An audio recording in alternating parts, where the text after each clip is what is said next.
بسم اللہ الرحمن الرحیم۔ السلام علیکم عزیزان من، امید ہے آپ لوگ خیریت سے ہوں گے اور جو ہماری کتابوں کے تاثرات ہیں ان سے محظوظ ہو رہے ہوں گے۔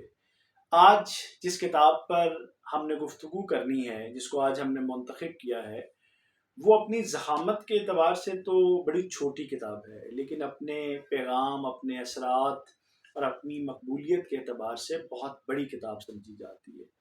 اس کتاب کا نام ہے الکیمسٹ، اور اس کو پاولو کابلو نے تحریر کیا ہے۔ یہ برازیلین آتھر ہیں جو کہ بہت مقبول ہیں، اور ان کی کتابیں پوری دنیا میں بہت زیادہ پسند کی جاتی ہیں، اور ان کی کتابوں کے بارے میں خاص طور پہ یہ تبصرہ کیا جاتا ہے کہ یہ لائف چینجنگ کتابیں ہیں، ایسی کتابیں ہیں جو زندگیاں بدل دیتے ہیں۔ یہ کتاب کیا ہے؟ سب سے پہلے تو اس کے نام پہ گفتگو کرتے ہیں۔ الکیمسٹ یا الکیمیا، یا جس کو نسخہ کیمیا کہتے ہیں، یہ اصل میں اس علم کو کہا جاتا ہے۔ ایک لحاظ سے یہ تخیلاتی علم بھی ہے، ایک ایسا علم ہے جس کے پیچھے بہت سے لوگ بھاگتے ہیں، بھاگتے رہے ہیں۔ یہ وہ علم ہے جس سے ایک دھات کو سونے میں تبدیل کیا جاتا ہے۔ علامتی طور پہ اس نام کو استعمال کیا گیا ہے کہ اگر آپ کی جو زندگی ہے، اگر آپ یہ سمجھیں کہ اپنی را فارم میں، خام شکل میں وہ کوئی دھات ہے، تو ایک خاص عمل کرنے کے بعد آپ اس کو اتنا اہم بنا سکتے ہیں جیسے کہ سونا دھاتوں میں اہمیت رکھتا ہے یا مقبولیت رکھتا ہے۔ تو یہ کتاب ایک علامتی کتاب ہے، ایک لڑکے کی کہانی ہے۔ یہ افسانوی انداز میں لکھی گئی ہے، لیکن زندگی کا بہت بڑا پیغام دیے ہوئے ہے۔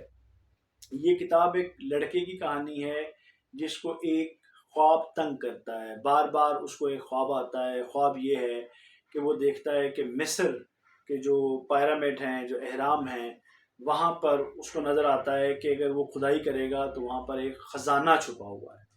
اب وہ جب بھی یہ خواب دیکھتا ہے، خواب پورا نہیں ہوتا، اس کی آنکھ کھل جاتی ہے، مگر یہ خواب اس کو ایک طرح سے آپ سمجھیں کہ غیر مطمئن رکھتا ہے۔ یہ خواب اس کو ڈسٹرب رکھتا ہے، اس کو لگتا ہے کہ اس کو کوئی ایسا کام کرنا چاہیے جس سے وہ اپنے اس خواب کو حاصل کر سکے۔ وہ لڑکا پہلے ہی اپنے گھر والوں سے علیحدہ ہوا ہے، اس نے بکریوں کا ریوڑ خرید رکھا ہے، وہ ان کو چراتا ہے، چرواہا ہے، اور اس طرح اس کی زندگی گزرتی ہے۔ اپنی بھیڑوں کو اس کا انتظام کرنا، ان کو نگر نگر لے کر گھومنا، اور پھر ان کو بھیڑیوں سے بچانا، یہ اس کا کام ہے۔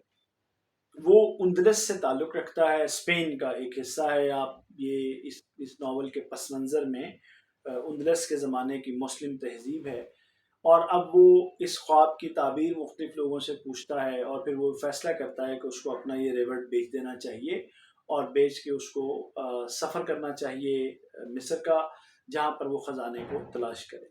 وہ یہ فیصلہ کرتا ہے اپنے کمفرٹ زون سے، جو اس کا آرام ہے، جو اس کا ریوڑ ہے جس سے اس کو بڑی محبت ہے، ریوڑ کو اس سے محبت ہے، اور وہ بڑی آرام دہ زندگی گزار رہا ہے، وہ اس کو چھوڑتا ہے، ریوڑ بیچتا ہے، پیسے حاصل کرتا ہے، وہ نکلتا ہے یہاں سے، اور وہ مصر کی طرف اپنا سفر کا آغاز کرتا ہے۔ راستے میں وہ موروکو میں رکتا ہے، وہاں پر مراکش میں جب وہ رکتا ہے، اور وہاں سے پھر اس نے آگے سفر کرنا ہے، تو وہاں اس کو لوٹ لیا جاتا ہے۔ ایک آدمی جو ٹھگ ہے، وہ طریقے کے ساتھ اس کے سارے پیسے کو چھین لیتا ہے، اور یہ اپنے آپ کو مارکیٹ کے درمیان، بازار کے اندر ایسے پاتا ہے کہ اس کے پاس کچھ بھی نہیں ہے۔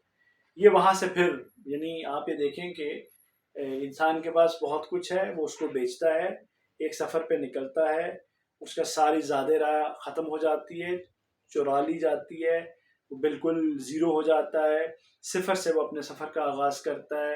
اس بازار سے آگے وہ ایک ایسی جگہ پہ پہنچتا ہے، ایک پہاڑی علاقہ ہے، جہاں پر اس کو ایک ایسے تاجر سے اس کی ملاقات ہوتی ہے جو شیشوں کا کاروبار کرتا ہے۔ یہ وہاں پہنچتا ہے، ملازمت اختیار کر لیتا ہے، اور پھر یہ اسے کہتا ہے کہ میرا اس طرح زادِ راہ گم ہو گئی ہے، میں تمہارے پاس ملازمت کرنا چاہتا ہوں تاکہ میں سفر کے لیے پیسے جمع کر سکوں۔ پھر وہ اس کے پاس کام کرتا ہے۔ وہ تاجر خود جو ہے وہ مکہ جانا چاہتا ہے حج کے لیے، اور وہ اس کے لیے اپنے پیسے اور اپنا انتظام کرتا ہے، یہ اپنی زادِ راہ اکٹھی کرتا ہے۔ جب اس کے پاس پیسے ہو جاتے ہیں، اور وہاں پر شیشوں کے کام میں یہ سیکھتا ہے کہ جو کس طرح سے شیشوں کو ٹوٹنے سے اور داغ لگنے سے بچانا ہے۔ یہاں ایک طرح سے یہ علامتی پیغام ہے کہ اپنے کردار کو آپ نے کس طرح سے محفوظ رکھنا ہوتا ہے۔ پھر ایک وقت آتا ہے کہ وہ وہاں پر بھی آرام میں ہو جاتا ہے، پھر وہ اس کو چھوڑتا ہے، زیادہ راہ اکٹھی کرتا ہے، نئے سفر پہ نکلتا ہے۔ اب وہ صحرائے سہارا کا سفر کرتا ہے تاکہ اس کو پار کرے اور احرام تک پہنچے اور وہاں سے اپنا خزانہ تلاش کرے۔ اس سفر کے دوران ان کو ایک مختلف تجربہ پیش آتا ہے۔ صحرا کے درمیان میں ایک نخلستان ہے، وہاں وہ پہنچ جاتے ہیں۔ اس نخلستان میں اس کو ایک نیا تجربہ ہوتا ہے اور وہ وہاں دیکھتے ہیں کہ ایک دم قبائل کے درمیان جنگ چھڑ جاتی ہے، ماحول ایسا ہو جاتا ہے کہ سفر جاری رکھنا ممکن نہیں رہتا۔ وہ لوگ نخلستان میں جاتے ہیں، نخلستان پہ حملہ ہو جاتا ہے، پھر کس طرح سے اس حملے سے وہ لوگ بچتے ہیں۔ پھر وہ وہاں سے نکلتا ہے، وہاں اس کو ایک خاتون کے ساتھ اس کی قلبی وابستگی ہو جاتی ہے۔ وہ اس سے شادی کرنا چاہتا ہے، لیکن شادی کرنے سے پہلے وہ اپنے خزانے تک پہنچنا چاہتا ہے۔